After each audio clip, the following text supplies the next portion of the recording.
One single night. That was all it took for everything to shift on its axis.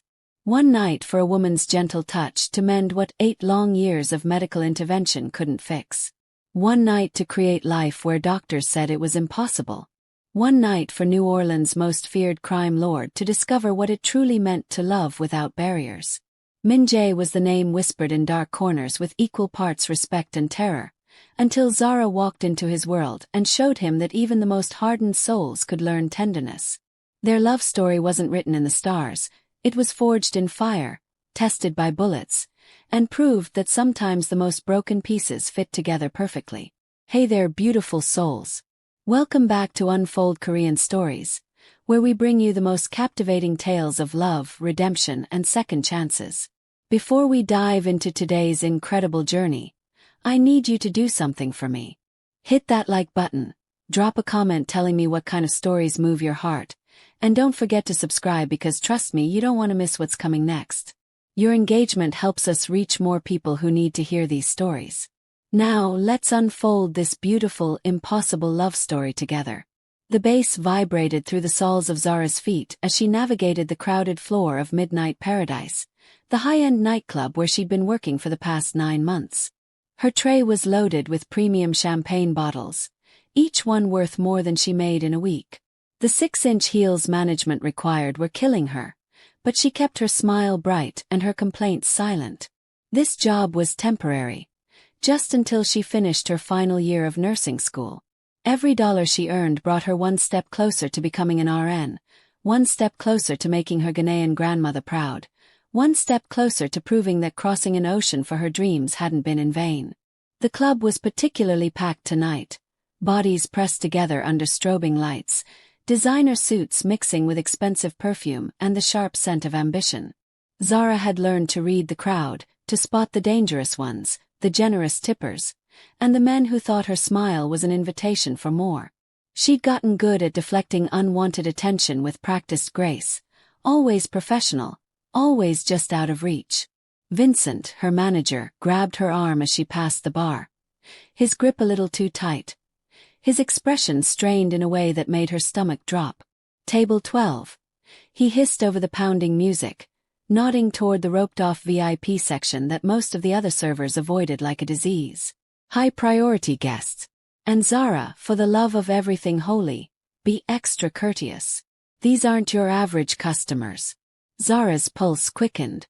In New Orleans, high priority in a place like this usually meant one thing: organized crime. She glanced toward the VIP area and saw 4 men dressed in immaculate black suits, their postures screaming military precision. They surrounded a central table where one man sat alone, his face obscured by shadows and the careful positioning of his bodyguards. Even from across the room, she could feel the bubble of fear that surrounded them, an invisible warning that kept other patrons at a respectful distance. Can't someone else take this one? Zara tried, already knowing the answer. Maybe Christina, she's been here longer. He requested you specifically. Vincent cut her off, shoving a bottle of vintage Dom Perignon into her hands. Said he wanted the girl from Ghana with the warm eyes. Don't ask me how he knows where you're from or what you look like up close, but he does. So get over there, be charming, and for God's sake don't mess this up. These people could shut us down with a single phone call or worse. The bottle felt heavy in Zara's hands as she made her way through the crowd, her mind racing. How did this stranger know anything about her? She kept her personal life locked down tight, never shared details with customers, never let anyone too close. The security guard at the VIP rope pulled it aside without a word, his face carefully blank as she stepped into the elevated section. The 3 men flanking the table looked her up and down with cold, assessing eyes, the kind of look that catalogued threats and weaknesses in seconds.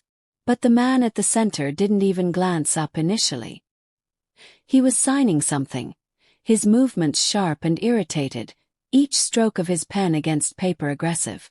When he finally raised his head, Zara felt the air leave her lungs. He was younger than she'd expected, probably in his early 30s, with a kind of sharp, elegant Korean features that belonged in magazines rather than mob-run VIP sections. His jaw was clenched tight with barely restrained anger, and a thin scar cut through his left eyebrow, giving him a dangerous edge that sent shivers down her spine. Everything about him radiated controlled violence, from his perfectly tailored three-piece suit to the way his men straightened imperceptibly when he moved. His eyes were so dark they looked black in the dim lighting, and when they locked onto hers, Zara felt pinned in place, like a butterfly on a collector's board. "You're Zara," he said, and it wasn't a question. His voice was smooth but cold, like expensive whiskey poured over ice, with the faintest hint of a Korean accent threading through his English.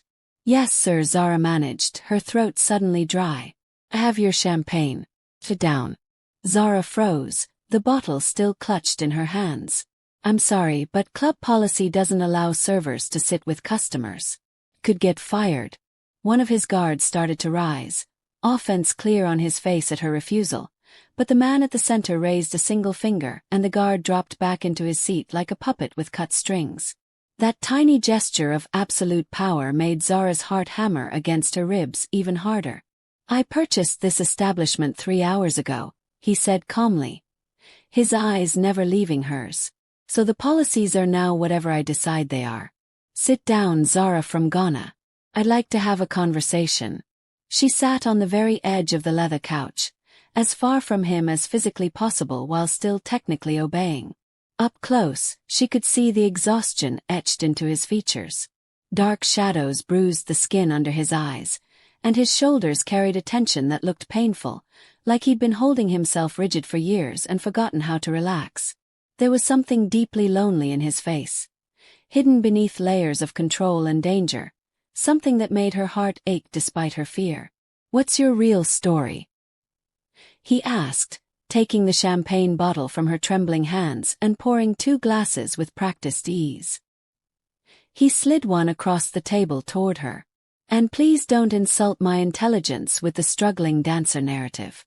I can tell you're different from everyone else in this place." "I'm a nursing student," Zara said quietly, not touching the champagne. She kept her hands folded in her lap to hide their shaking. "I graduate in May. This job pays significantly better than anything else available to me with my current qualifications, and the overnight shifts mean I can attend my morning classes without conflict." "A nursing student," he repeated, and something flickered across his expression, almost like respect mixed with surprise. "So you actually want to help people? Save lives? That's remarkably rare in my experience." He downed his champagne in one smooth swallow and immediately poured another. "I'm Min-Jae, in case you were wondering which particular monster you're sitting with right now." Zara had heard the name before. Everyone in New Orleans had heard whispers of Min-Jae, the Korean crime lord who controlled everything from gambling operations to protection rackets, whose enemies had a habit of disappearing into the Mississippi River, whose reach extended so far that even the police couldn't touch him. She should have been terrified, should have made an excuse and fled. But something in his face held her captive. Underneath all that danger and iron control, he looked desperately, achingly lonely, like a man who'd forgotten what it felt like to be seen as human. "Why did you ask for me specifically?" she heard herself ask. "Because everyone else in this club looks at me and sees either dollar signs or death," he said, leaning back slightly. "You looked at me earlier like I was just another rude customer interrupting your shift. Like I was normal. When was the last time you went home to Ghana?" The question surprised her with its intimacy. 5 years ago, she admitted, caught off guard by the sudden shift. "I came here for university and stayed. The opportunities here, they're different. Better in some ways, harder in others. Do you miss it?" The way he asked made it clear he understood missing a homeland, the particular ache of being displaced. "Every single day," Zara said, the words coming easier than they should have to a stranger. "The food, especially my grandmother's cooking.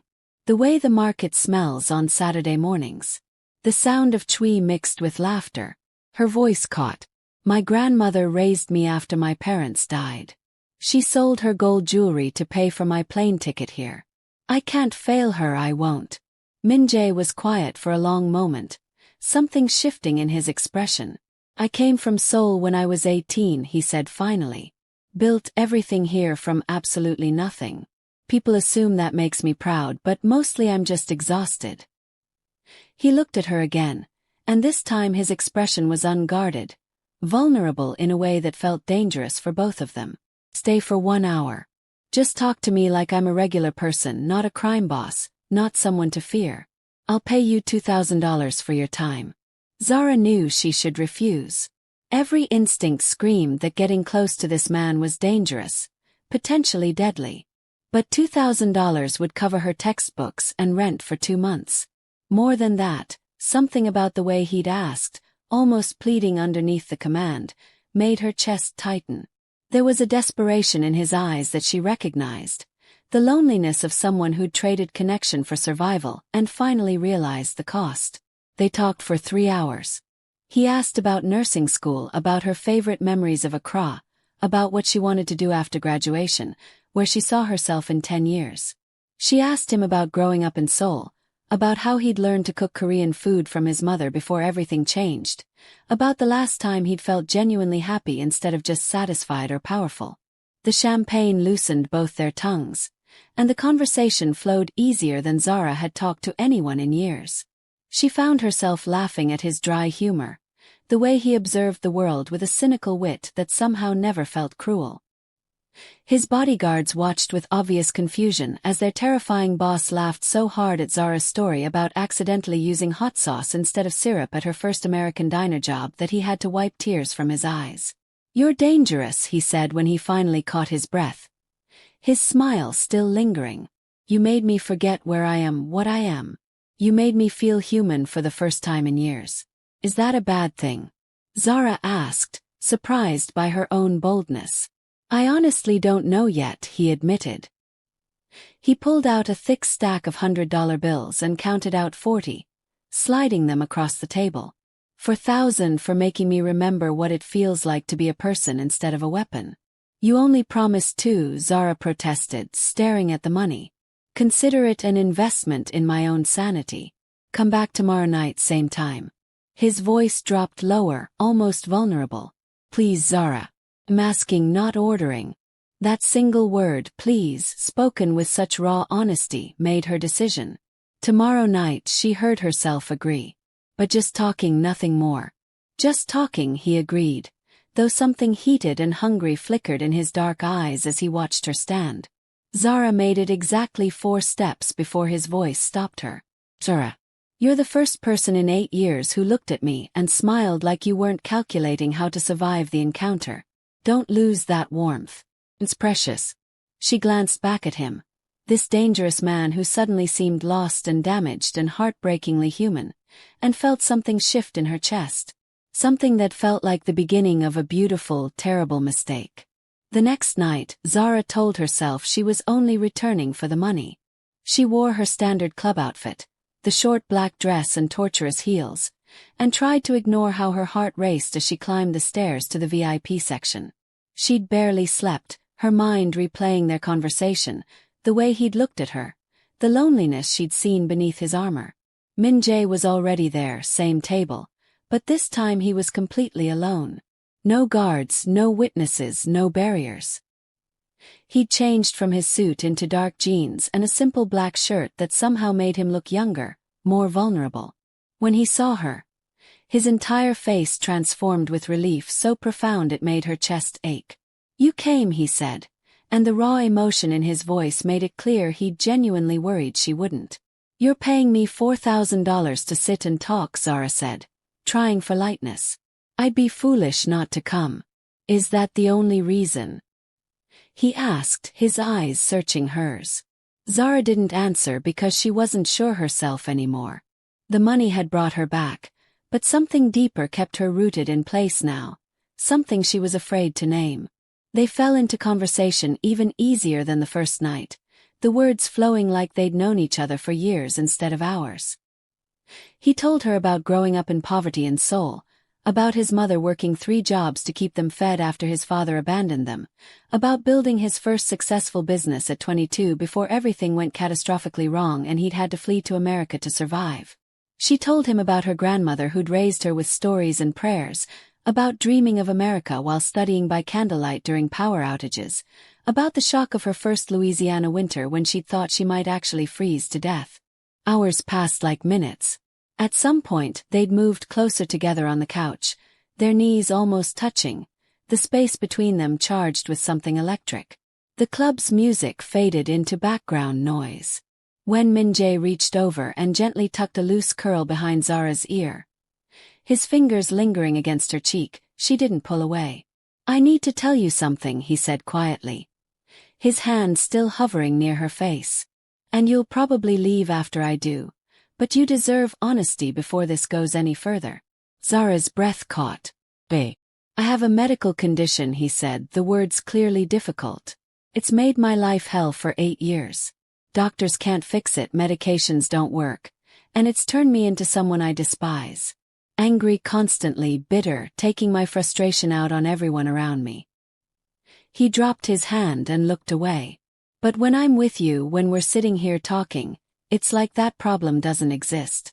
For the first time in 8 years I feel normal, whole." Zara didn't fully understand what he meant, but she heard the pain threading through his voice, the shame and frustration of years of suffering. Without thinking, she reached over and took his hand. His fingers were cold despite the warm club air, and she felt him shudder at her touch. "Everyone has struggles, Min-Jae," she said softly. "Whatever you're dealing with, it doesn't define your worth as a person. You don't know the things I've done, the people I've hurt." "You're right, I don't know your past, and you don't know all of mine either," Zara said. "But right now, in this moment, you're just a lonely man who needed someone to talk to. And I'm a broke nursing student who needed the money. Maybe that's enough for now, maybe we don't need to have everything figured out." Min-Jae looked at their joined hands like he couldn't quite believe she was touching him voluntarily, like it was some kind of miracle. Then his eyes met hers and the intensity there made Zara's breath catch in her throat. Slowly, giving her every chance to pull away, to change her mind, he leaned closer. "Tell me to stop," he murmured, his lips inches from hers, his breath warm against her skin. Zara knew she should. Knew this was crossing a line that would change everything, that would complicate her life in ways she couldn't predict. But her body was responding to him in ways she'd never experienced, warmth spreading through her chest and lower, making her dizzy. When she didn't speak, didn't move away, Min-Jae closed the distance. The kiss was gentle at first, questioning, almost hesitant. Then Zara heard herself make a small sound of need, and suddenly his hands were in her hair, and she was gripping his shoulders, and the kiss turned desperate and consuming. Years of loneliness poured out between them, all the nights of being alone in a crowd, of putting on armor every morning, of forgetting what tenderness felt like. When they finally broke apart, both breathing hard, Min-Jae pressed his forehead against hers, his hands trembling where they cupped her face. "Come home with me tonight," he said, his voice rough with want. "Please, Zara. I need you more than I've ever needed anything." Zara's hands shook as she stepped into the private elevator that led directly to Min-Jae's penthouse above Midnight Paradise. What was she doing? She'd saved herself for 23 years, believing that when she finally gave herself to someone, it would be with a good man who loved her, someone safe and stable. Not a crime boss she'd known for 2 days, who made her heart race and her mind go fuzzy with desire with just one look. Not someone this dangerous.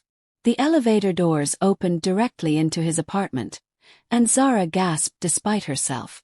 Floor-to-ceiling windows showcased the glittering lights of New Orleans spread out like fallen stars. The space was enormous but surprisingly sterile, like a luxury hotel room rather than a home. Expensive furniture, expensive art, but no photographs, no personal touches, nothing that said a real human being with hopes and fears and memories lived here. "It's not much," Min-Jae said behind her, his hand warm on the small of her back. "I don't actually spend much time here. It's more like a place I sleep occasionally between crises." "It's beautiful," Zara said. "Lonely but beautiful. Like you." He turned her around to face him, his dark eyes searching hers with an intensity that made her shiver. "Last chance to change your mind," he said seriously. "Once we cross this line, I won't be able to let you go. I know that sounds insane after 2 days, but it's the truth. You've gotten under my skin, Zara, And I don't think I could survive losing you now. How did you get this? Zara asked instead of answering, reaching up to trace the scar that cut through his eyebrow. My father, Min-Jae said, his jaw tightening, gave it to me when I was 8, right before he walked out on us forever. Left my mother with nothing but debts and shame. I told myself I'd never be weak like she was, never let anyone have that kind of power over me. But then you smiled at me, and I felt something I thought was dead and buried. What did you feel? Zara whispered. Hope, he said, and the word broke something open in Zara's chest. She pulled his face down to hers and kissed him with all the pent-up longing and loneliness she'd been carrying since leaving Ghana, since losing her parents, since arriving in this country where she was always other, always foreign, always alone. Min-Jae groaned against her mouth and lifted her easily, her legs wrapping around his waist as he carried her toward his bedroom.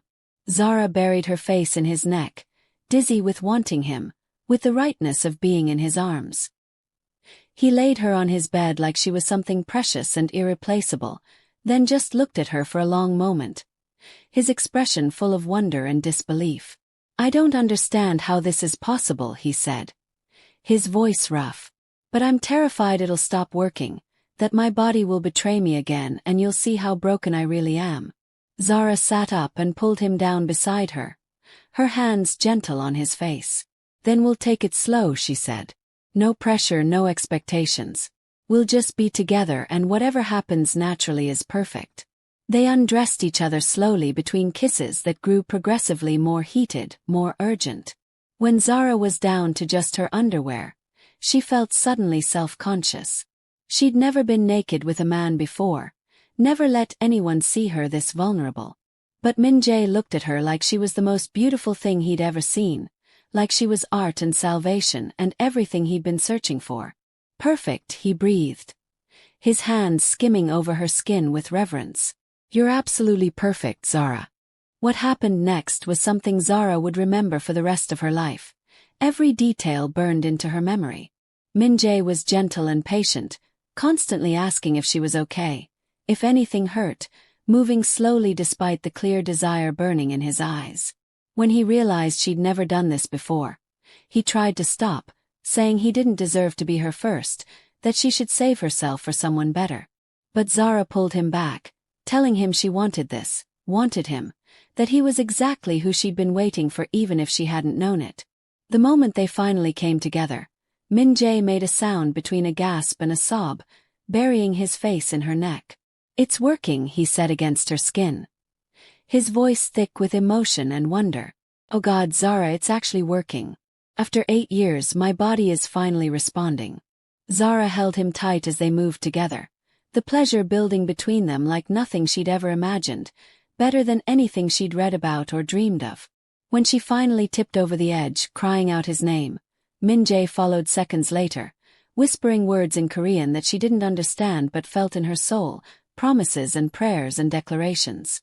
Afterward, they lay tangled together, both trying to catch their breath, their hearts beating in sync.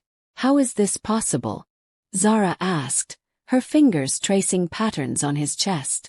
After 8 years of nothing, why me?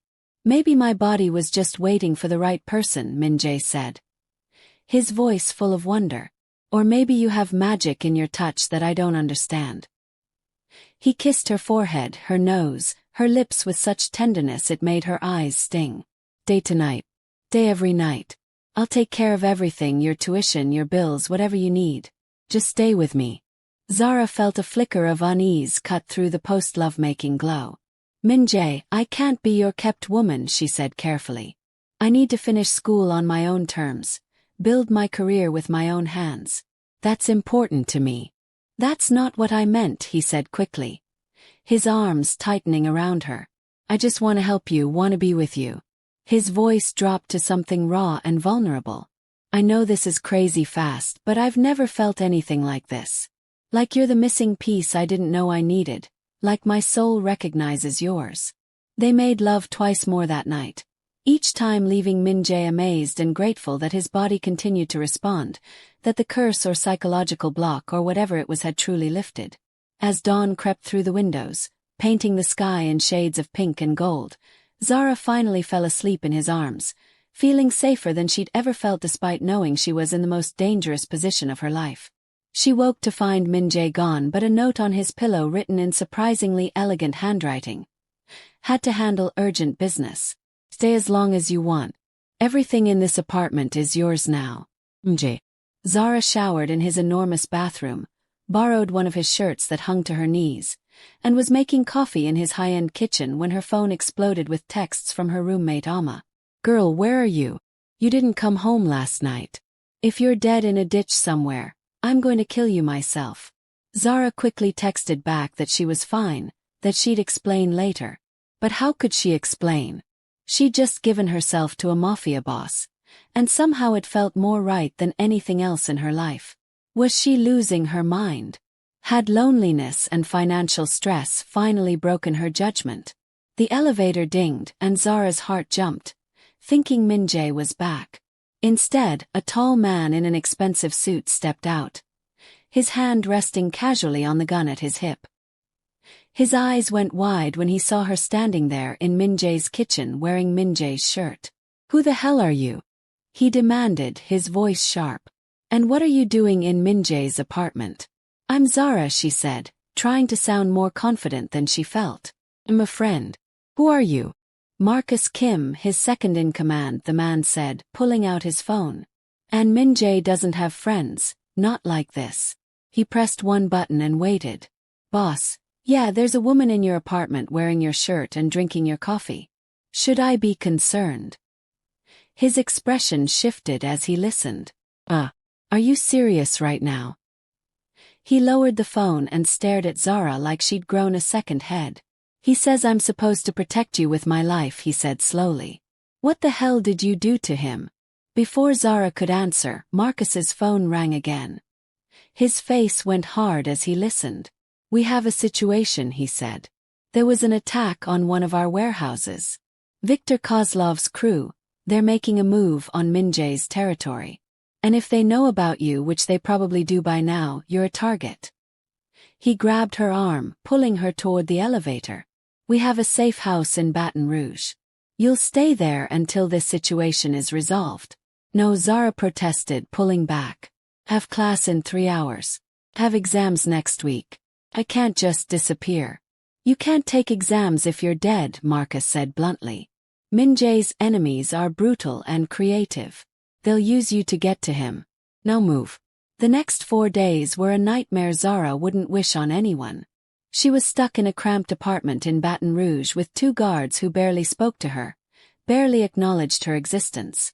She missed her classes, couldn't reach Min-Jae, and spent every waking hour terrified that something had happened to him.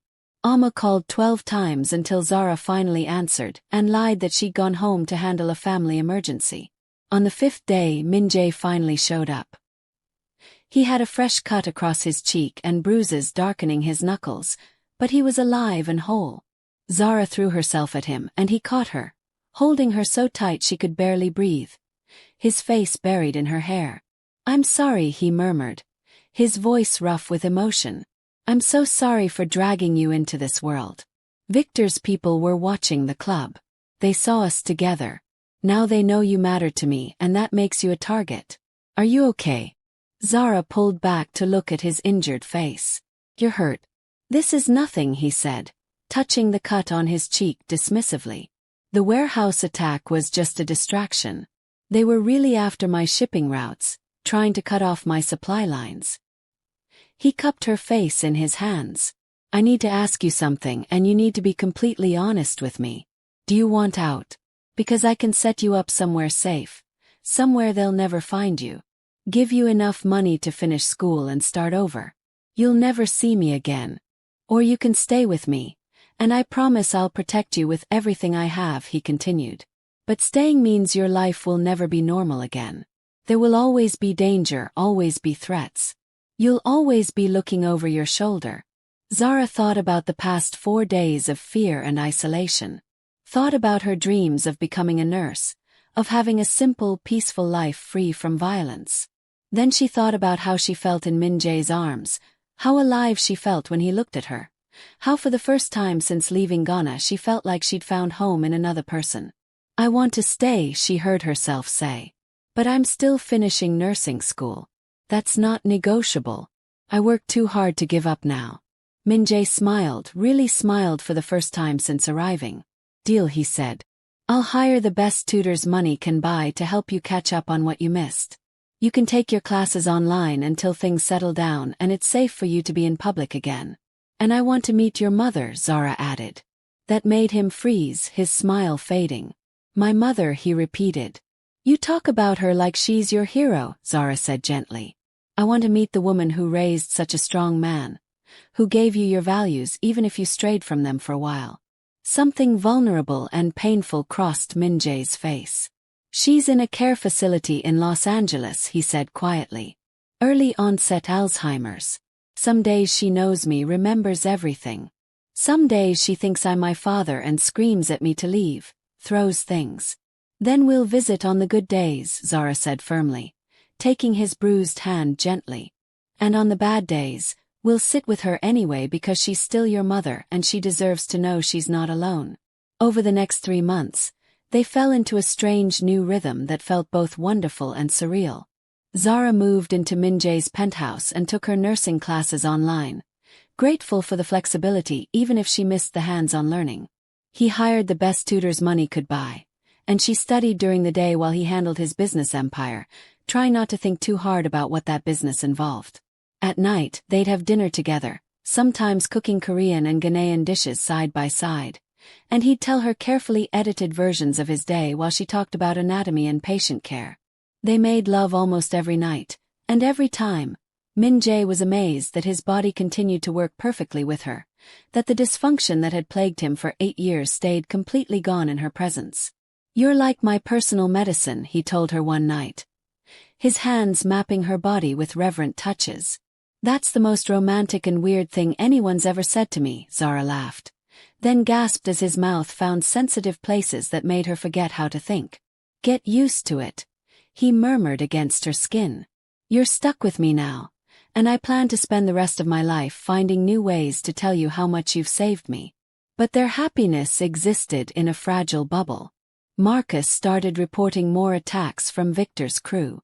The Russian mob boss was getting bolder, hitting Min-Jae's businesses in broad daylight, sending messages that were growing increasingly violent. Then one of Min-Jae's men was found dead with a message carved into his chest. Your empire is falling. Min-Jae became obsessed with Zara's safety. He hired additional guards, installed state-of-the-art security systems, rarely let her out of his sight. Zara felt suffocated but understood his fear. She'd become his weakness, and in his world, weakness was deadly. One afternoon while Min-Jae was in a meeting in his home office, Zara felt suddenly nauseous. She barely made it to the bathroom before vomiting. The next morning the same thing happened. And the morning after that. Amma, who'd been visiting to check on her friend, took one look at Zara's face and said, Girl, when was your last period? Zara's blood went cold. I don't know, she said slowly. 6 weeks. 7. I've been so stressed I didn't even notice it was late. Amma ran out and came back 30 minutes later with 3 pregnancy tests. Take them, she said firmly. All of them right now. Zara locked herself in the bathroom, her hands shaking so badly she could barely open the packages. She took all 3 tests and lined them up on the counter, then sat on the floor and waited for her life to either stay the same or change forever. 3 minutes felt like 3 hours. When she finally looked, all 3 tests showed the same result, 2 pink lines unmistakably positive. Zara stared at them, her mind completely blank. Then the panic hit like a wave. She was pregnant with a crime boss's baby. She was only 23, still in school with no money of her own. Her grandmother back in Ghana would be devastated. And Min-Jae, how would he react? Would he think she'd trapped him on purpose? Would he want her to get rid of it? Zara. Amma knocked softly on the door. What do they say? Zara opened the door, tears streaming down her face, holding all 3 tests in trembling hands. Amma pulled her into a tight hug as she sobbed against her friend's shoulder. What am I going to do? Zara whispered. First, you're going to breathe, Amma said firmly. Second, you're going to tell Min-Jae. And third, we're going to figure this out together, just like we always do. But Zara couldn't tell him. Not yet. She needed time to process it herself first. But Min-Jae noticed something was wrong almost immediately. "You've been distant," he said one night in bed, pulling her close. "Did I do something wrong? Are you having second thoughts about us?" "No, it's not that," Zara said quickly. "I'm just tired from school, that's all." "Don't lie to me, Zara," he said gently but firmly. "I can always tell when you're lying." Your left eye twitches slightly. He tilted her face up to look at him. "Whatever it is, we can handle it together. That's what we promised each other." The gentleness in his voice, the absolute trust and love in his eyes, broke her resolve. "I'm pregnant," she blurted out. "Almost 9 weeks. I took 3 tests and they're all positive. I didn't plan this, I swear. I wasn't trying to trap you or anything like that." Min-Jae went completely still. His hand on her face froze, and for a long, terrible moment, he just stared at her with an expression she couldn't read. Then he pulled away and stood up, pacing to the window, his back rigid. "Say something," Zara pleaded, her heart breaking. "Please." 8 years, he said quietly, his back still to her. 8 years I couldn't be with anyone. Then you show up and not only does everything work perfectly, but I get you pregnant on top of it. Do you understand how impossible that is? How the one time my body actually functions properly, there are consequences I never expected." His words felt like a slap across her face. "Consequences," she repeated, her voice shaking. "Is that what you're calling our baby? A consequence?" "That's not what I meant," he started, but still wouldn't turn around, wouldn't look at her. "I didn't plan this either, Minj-Jae," Zara said, grabbing her clothes from the floor. "But this baby is coming whether you want it or not. And I'll figure it out on my own, just like I've figured out everything else in my life." She was halfway to the elevator, tears streaming down her face, when Minj-Jae finally moved, catching her arm. "Wait," he said desperately. "Don't go. I just need a minute to process this. It's a shock." "Take all the time you need," Zara said coldly, pulling free. "I'll be at Amma's apartment." She stepped into the elevator, her heart shattering as the doors closed on Minj-Jae's stricken face. Zara spent 3 days at Amma's tiny apartment, crying until she had no tears left, then forcing herself to make a plan. She could do this. She was strong, resourceful. She'd survived leaving Ghana, survived nursing school, survived falling for a criminal. She could survive single motherhood too. On the 4th day, someone knocked on the door. Amma answered it and immediately tried to slam it shut, but Marcus Kim stuck his foot in the gap. "I'm not here to cause trouble," he said, holding up his hands in surrender. "Minj-Jae sent me to make sure Zara's safe. That's all. Tell your boss to leave me alone," Amma snapped. "He's done enough damage." "Actually, I'd like to hear what he has to say," Zara said quietly, appearing behind her friend. Marcus stepped inside, looking uncomfortable in the small space. "Minj-Jae's been a complete disaster since you left," he said bluntly. "Won't eat, won't sleep, just sits in that empty penthouse staring at nothing. Yesterday he almost got himself killed in a meeting because he wasn't paying attention. Someone pulled a gun and he didn't even notice until I tackled him. That's not my problem anymore," Zara said, though her heart twisted painfully at the image.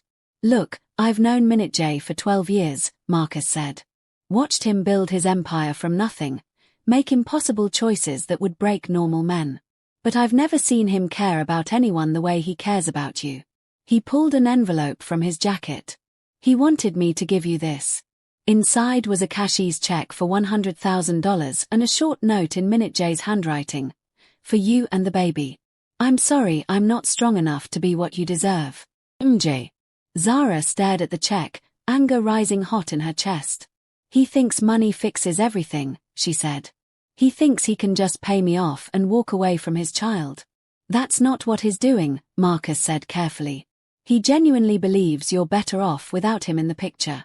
Says he'll only ruin your life and the baby's life the way his father ruined his. He's terrified of becoming his father."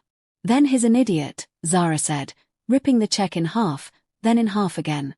"I don't want his guilt money. If he doesn't want to be a father, fine.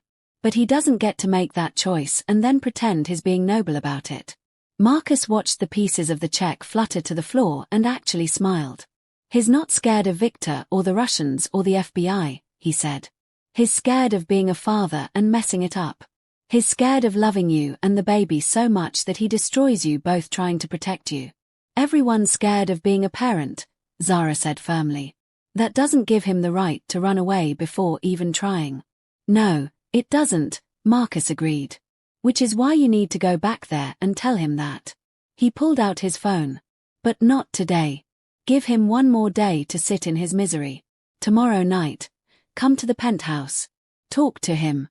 And if he's still being an idiot after that, I'll personally help you take him for everything he's worth in child support.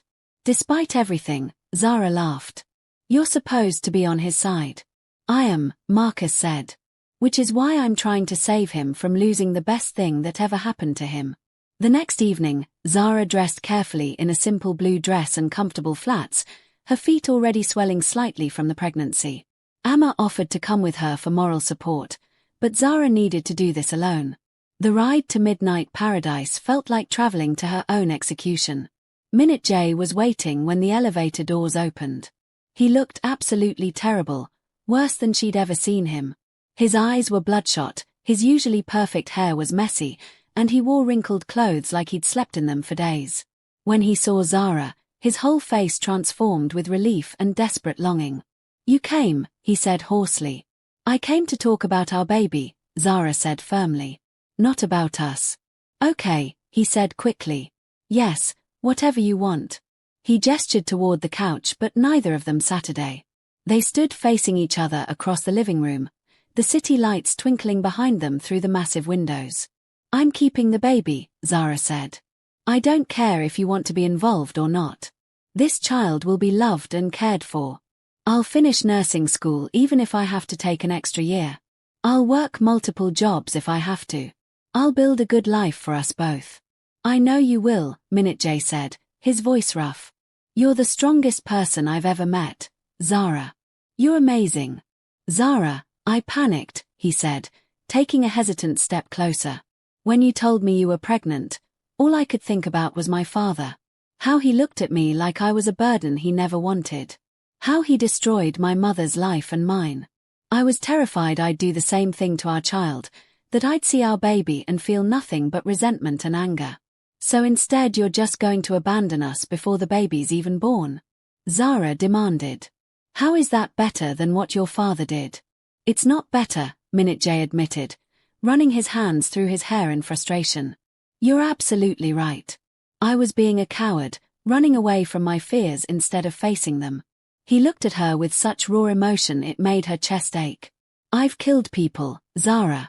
I've ordered executions, burned down businesses, destroyed lives without hesitation. I'm good at violence and control and intimidation. But being a father, being someone's example of what a man should be, that terrifies me more than any enemy ever has. Do you think I'm not scared? Zara asked, her voice breaking. I'm 23 years old, thousands of miles from my family, pregnant by a man I've only known for 4 months. I'm absolutely terrified. But I'm not running away because this baby deserves better than that. We both do. I don't want to run anymore, Min-Jae said, his voice cracking. He closed the distance between them and dropped to his knees in front of her, pressing his forehead against her stomach. I want to be there for everything. The doctor's appointments, the midnight cravings, feeling the baby kick for the first time. The birth, the late nights, the first steps. I want to be the father I never had. But I don't know how, Zara. You're gonna have to teach me, help me learn. We'll figure it out together, Zara said, her hands finding their way into his hair, holding him as he held her. That's what parents do. They learn and grow together. They stood like that for a long time, Min-Jae kneeling with his arms around her waist, Zara stroking his hair. Finally, he looked up at her with red-rimmed eyes. Marry me, he said. What? Zara's breath caught. Marry me, he repeated. Not because you're pregnant, but because I love you. Because you're the only good thing in my life. Because the thought of losing you makes me want to burn the whole world down. He stood up, cupping her face in his hands. I know it's fast, I know I'm a terrible choice. But I swear I'll spend every day of my life trying to be worthy of you and our child. Zara wanted to say yes. Every cell in her body wanted to say yes. But she couldn't ignore reality. I love you too, she said carefully. But I can't marry you while you're still running a criminal empire. Our child deserves a father who won't end up in prison or dead in the street. Then I'll leave, Min-Jae said immediately. I'll walk away from all of it. Find a way to get out. Don't make promises you can't keep, Zara said sadly. You've told me yourself that people don't just walk away from this life. They spent the night talking about practical things instead of promises. Doctor's appointments, prenatal vitamins. When to tell her grandmother back in Ghana. Min-Jae insisted on hiring the best obstetrician in New Orleans. Someone who made house calls so Zara wouldn't be exposed to danger in public. He also wanted to move her to a safer location than his penthouse above the club. There's a property outside the city, he said. MAFIA. It's like a fortress, private road, high walls, advanced security system. You'd be safe there while I handle the situation with Victor. I'm not going into hiding again, Zara protested. I have friends, a life. I'm not going to be a prisoner. Just until I neutralize the threat, Min-Jae pleaded. Victor's people are watching everything connected to me. They'll use you and the baby to get to me. His eyes were desperate. Please, Zara. I can't protect you properly in the city. The fear in his voice convinced her more than his words. Fine, she agreed. But you visit regularly and Amma can come see me whenever she wants. I'm not being completely isolated. Deal, Min-Jae said, relief flooding his features. Within a week, Zara was installed in the Lafayette property. It was beautiful, a modern house with huge windows and a garden that reminded her of Ghana. But it was also a prison, surrounded by 12-foot walls and patrolled by guards carrying serious weapons. Her main guard was a woman named Ji-woo, a former South Korean Special Forces soldier who was all business and sharp efficiency.